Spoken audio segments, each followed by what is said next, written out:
So, of all places, I saw an Instagram reel today and it was discussing the 50th Law by Robert Greene. And it was talking about emotional mastery. I'm going to take you through an extremely powerful tactic, which I will now do because I'm uploading this video. It's a form of accountability. There's an extremely powerful, actionable step you can do literally straight after this video. That is the first step to emotional mastery. And that is discovery, the discovery stage. There's 4 stages. This is the first, the discovery stage. You need to discover what you see in yourself as inner flaws, because you may have been conditioned and you may have just accepted that for now there's areas of your life which you've just accepted to be fact and truth, but that's not true and you can change them. Understand this: a negative thought leads to a negative feeling, which leads to a negative action. Okay? I'll say that again. We have our sequence here. A negative thought leads to a negative feeling, which leads to negative action. Negative actions are the root cause as to why you are not where you currently want to be in life. We can make that distinction. So if we were able to conduct ourselves in a way where we didn't make negative actions, we'd be in an objectively better position than we would want to in this current point in time. So how do we do that? There's a lot of methods, but the most successful, which I know from experience, I did it very, very much in early October, late September, and I haven't done it since. But I'm preaching this video now so I can take this accountability and do it consistently, because the power you can retake over your mind and your actions is substantial, according to Robert Greene, 50 Cent, the authors of the 50th Law, and of this secretive paper I'm reading. So, what is the activity? Let's go again. What's the graph? It's a negative thought leads to a negative feeling, which leads to a negative action. How do we stop getting negative action? Okay, well, the start of it is a negative thought. There's nothing before the thought, so we can't stop the negative thought. Then we have the feeling. But how do we stop the feeling? Because the feeling, there's a thought before. So how do we stop this? What you have to do is hijack the process. So you have your negative thought and you need to redirect it into the abyss. Because if it doesn't reach the feeling, then it can't reach the action. And both of the benefits here is you literally feel better and you do better things.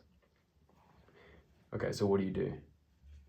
You write down the negative thought. So at the start of that, you have a negative thought, you want to write that down immediately when you get it.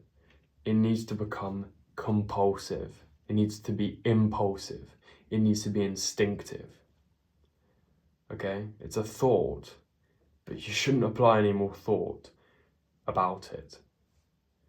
You should write it down without question and without distinction of trying to deduce whether it's worth the effort. No, just blindly do it. A negative thought could be fear, anxiety, regret, any thought. I know those are feelings. Any thought which you associate with a feeling like anxiety, fearfulness, regret. You need to write down immediately. So let me give you an example. Say I am in a lecture and I look at someone, and for whatever on that day, I haven't had a bad day, maybe I'm not looking my best, I decide not to hold eye contact with a guy I see, okay? And if I'd held on eye contact with him, maybe I would have solicited a better first impression or a better interaction with him, which would have then led to a conversation, which would have then led to maybe a friendship. So, as you can see, the negative action of, in this case, not holding eye contact or not starting a conversation with a guy, that is derived from a feeling which was derived from the thought of, it could be anything. The thought could be, maybe he think, oh, I'm weird if I look at him for too long, or maybe there's other people watching me look at him for too long. It could really be anything, okay? But what you need to do is immediately when you get a thought like that, is write down the thought, okay? So write. But you don't stop there. You go, why did I think this thought? And this may take a bit of time to rack your brain, but eventually you'll find out why you thought that. And the reason for that will be the same reason for a lot of other thoughts you get. And the mere action of writing it down means you're not experiencing it.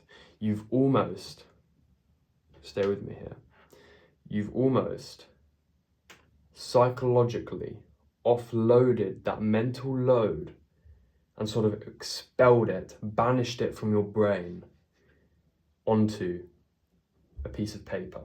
The paper is now the owner of that thought, okay? And you observe that thought. You go, da da da da da. You look at it and you read it, because that's the action. You're observing it. You're observing the thought. And observing and experiencing are mutually exclusive. Understand this. If you're experiencing something, you cannot observe it. If you're observing something, you cannot experience it.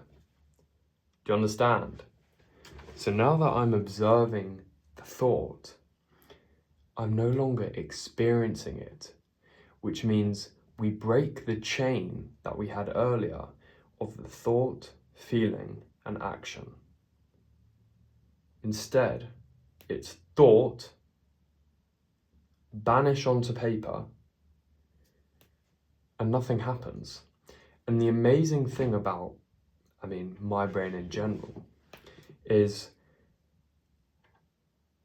if you just get rid of the negative thoughts, the positive thoughts will just come out of nowhere. It's almost like your brain has an incessant desire to either experience positive or negative thoughts. And if you refuse to experience negative thoughts, then you'll experience positive ones. And if the positive follows the negative, which it will, because that's how feelings and thoughts work, they all follow the same sequence. A positive thought will lead to a positive feeling, which leads to a positive action. An action which has a direct impact on the way you live your life. That has a direct impact on your parents, who you can financially retire. Has a direct impact on your network, who you can leverage to do better in business, or your career, or corporate. Okay?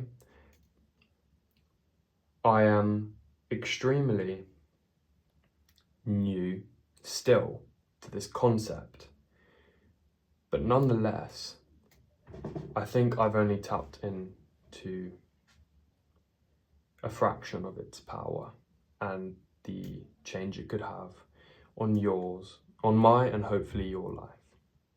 So to summarize, the first step of emotional mastery is recognizing and accepting your inner flaws as they are, okay?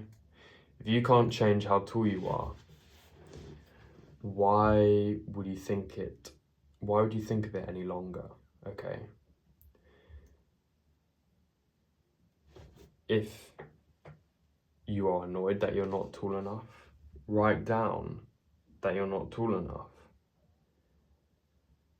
Write down the thought that you wish you were taller, or you're annoyed that you're short, because that's a negative thought. And observing that, you cannot experience it, so it will not lead to a negative action. This has been a video more for me, really, because I've been putting off or sort of just sidetracked this practice, even though I've known about it for a while, and I hope this video will induce a discipline to carry out this action every day at all times. And I'll give you one more end story here. Let me tell you a story. It is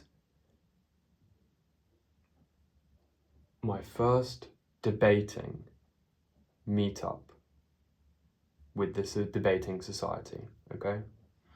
And I haven't done public speaking in, I don't know, I can't remember the last time I did it. Yet I delivered a speech which was so compendious and articulate and variant in the words I used that I won the tournament. And what did I do right before the speech?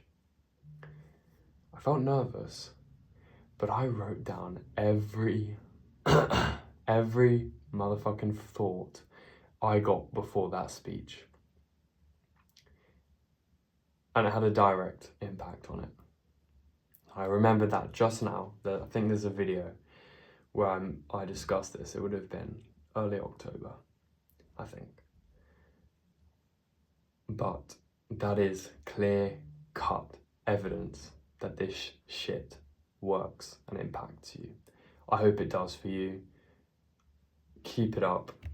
The fight for a better life is never ending. Don't expect it to stop, because the minute it stops, that's because you're dead. Keep fighting. I don't know why I ended it like that, but keep fighting. You got this, bro.